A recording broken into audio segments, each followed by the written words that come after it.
Sensation, le MAG. Quelles sont les perspectives de 2021 en ce qui concerne le monde de la culture ? Alors que les salles de spectacle sont fermées au public, de nombreux gérants souhaitent apporter un peu de culture aux citoyens, tout en respectant les mesures gouvernementales. Pour en parler avec nous, je reçois aujourd'hui Lionel Massetta, directeur du théâtre de Saint-Quentin en Yvelines, scène nationale. Bonjour et bienvenue dans le MAG en partenariat avec TV78. Bonsoir. Alors Lionel Massetta, on a pour habitude de vous recevoir dans le MAG pour parler de la programmation de votre théâtre. Depuis plus d'un an, la crise sanitaire vous a forcé à rester fermé au public. Quel est votre ressenti face à cette période difficile pour le monde de la culture ? C'est un ressenti qui est double. D'une part, on participe par notre fermeture à l'effort qui est fait par absolument tous les secteurs d'activité de lutte contre l'épidémie, contre la pandémie. Donc, à ce titre-là, on fournit cet effort comme le fournissent beaucoup d'acteurs de la vie sociale et économique du pays.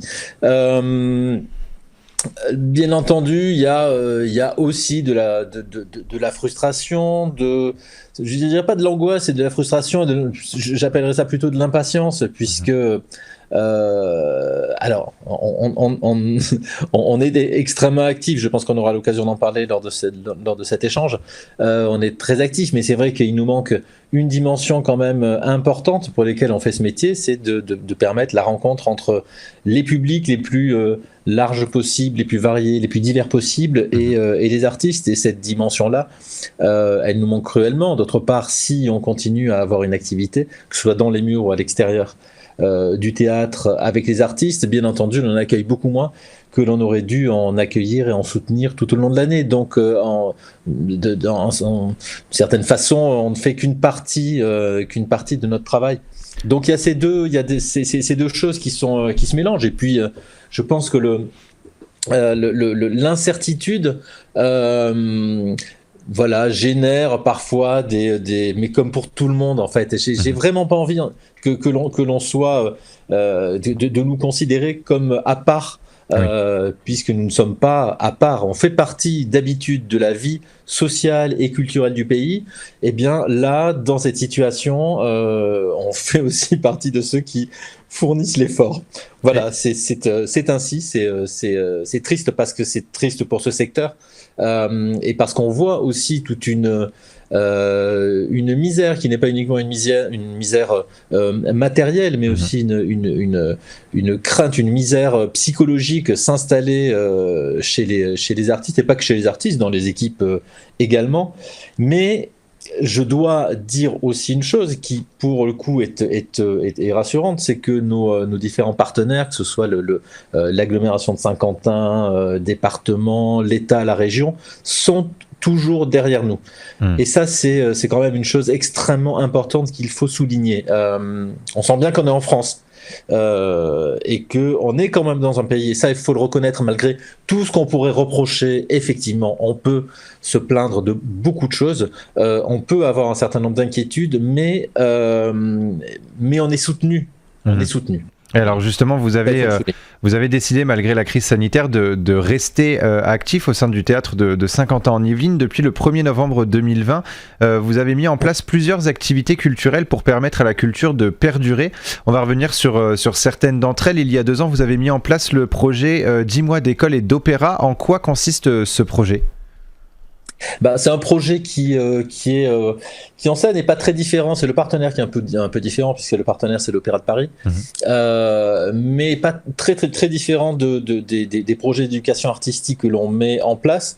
Là, en l'occurrence, il s'adresse aux jeunes gens qui viennent plutôt de quartiers socialement, on dira, défavorisés, et qui est fondé sur 4 axes. Le premier axe, c'est axe un peu manquant cette fois, c'est l'expérience sensible, c'est-à-dire assister au spectacle, voir des spectacles, que ce soit à l'opéra ou que ce soit dans d'autres théâtres.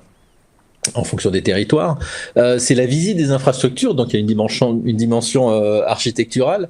Ensuite, il y a des ateliers de pratique artistique, et puis après, il y a des rencontres avec les artistes, parce que qu'est-ce que c'est qu'être artiste? Est-ce un métier comme les autres? Et je crois que ces échanges permettent de nourrir, en tout cas, toutes les interrogations qu'il peut y avoir sur ces métiers-là. Et vous avez aussi organisé plusieurs interventions dans les établissements scolaires du premier et du second degré. Quels sont les objectifs de ces interventions ?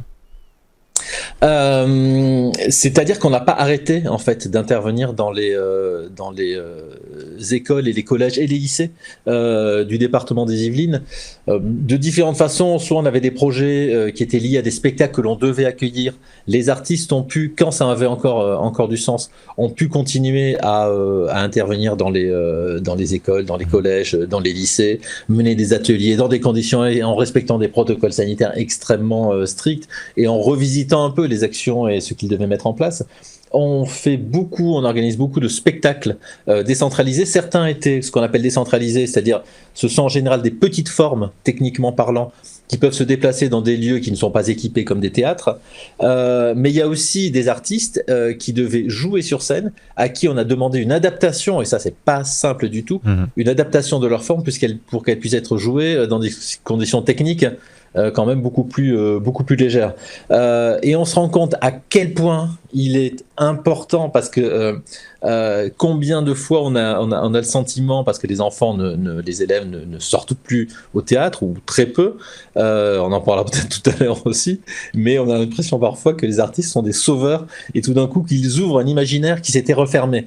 Et la chose qui est extrêmement importante, pourquoi est-ce qu'on défend l'art? Tout simplement parce que c'est un ouvreur d'imaginaire, et qu'aujourd'hui, ce confinement, simili-confinement, couvre-feu, ça nous sépare des autres, ça nous sépare malheureusement aussi d'une partie de nous-mêmes, et on est là pour ouvrir les portes et les fenêtres, et en tout cas ouvrir les esprits, et continuer à se dire, voilà, faisons travailler cet imaginaire, il est tellement important, il nous constitue tellement que c'est essentiel. Et vous n'intervenez pas seulement dans les établissements scolaires, puisque vous avez finalement organisé 3 spectacles dans les établissements scolaires, mais aussi en milieu hospitalier depuis le 1er novembre.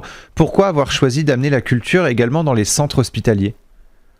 Alors, notre intervention en milieu hospitalier, elle est assez particulière, parce qu'on a un gros projet que l'on mène depuis maintenant 2 ans avec l'hôpital pédiatrique de Bullion, qui est un hôpital dans la campagne yvelinoise, à une 30aine de minutes du théâtre. Un hôpital qui accueille, de pédiatrie et de rééducation, qui accueille des enfants qui ont entre 2 et 18 ans, qui souffrent de pathologies souvent lourdes. C'est des enfants qui sont aussi pour une grande partie pensionnaires dans cet hôpital pédiatrique, c'est-à-dire qu'ils ont des cours. Il n'y a pas uniquement le soin physique, mais aussi le soin de l'esprit, c'est-à-dire des cours, et puis des interventions artistiques. Là, on est aidé là-dessus sur cette action par l'ARS, l'Agence régionale de santé, par le ministère de la Culture, et c'est une présence pendant 1 mois plein, dans le courant pendant une année, pendant 1 mois plein, d'une compagnie artistique. Et quand je dis une compagnie artistique, ce sont des compagnies artistiques qui ont des carrières nationales ou internationales, c'est-à-dire que ce sont des gens que l'on a choisis et qui ont choisi d'intervenir dans ce contexte-là. Et quand je parlais de la question de l'imaginaire, je pourrais aussi parler de la question de la confiance en soi, c'est-à-dire qu'il y a des choses qui se produisent avec ces enfants qui sont en rééducation toute la journée, tous les jours de la semaine, et il y a des choses dans la pratique artistique qu'ils arrivent à faire et qu'ils n'arrivaient pas à développer dans les séances de rééducation. Et c'est quelque chose qui c'est pas qui nous surprend parce qu'on le sait, mais qui est tellement étonnante, tellement hallucinante, aussi bien pour les soignants, pour le personnel encadrant que pour les artistes, que on se dit comment est-ce qu'on peut vivre sans art ? Comment on peut vivre sans cette confiance et sans cet imaginaire ? Et ces possibilités couvrent l'art. Et finalement, la crise sanitaire nous a permis de prendre conscience aussi de cette importance finalement de l'art et du monde culturel. Je pense que oui, je sais pas si ça nous en a fait plus prendre conscience. Oui, peut-être que la privation du spectacle vivant, parce que finalement l'art, on y a accès avec la télévision, avec les écrans d'ordinateur. À part que absolument rien ne remplacera la coprésence et des artistes et des publics, et surtout parce qu'il y a cet espace où se partage une œuvre ou des œuvres, et puis voir un spectacle en vrai avec ça peut se produire à n'importe quel moment, et surtout avec autour de soi des gens qu'on ne connaît pas. C'est une dimension que l'on ne remplace pas. C'est toujours mieux. Remplace pas. Et il est quand même assez rare qu'on invite chez nous des personnes qu'on ne connaît pas pour regarder un spectacle. Et une information importante, c'est que si les salles ne rouvrent pas, vous avez prévu un projet culturel pour l'été 2021 avec du théâtre dehors, et on en reparlera dans une autre émission. Merci beaucoup Lionel Massetta d'avoir été avec nous sur Sensation. Et pour revoir ou réécouter cette émission, rendez-vous sur notre site et application Radio Sensation.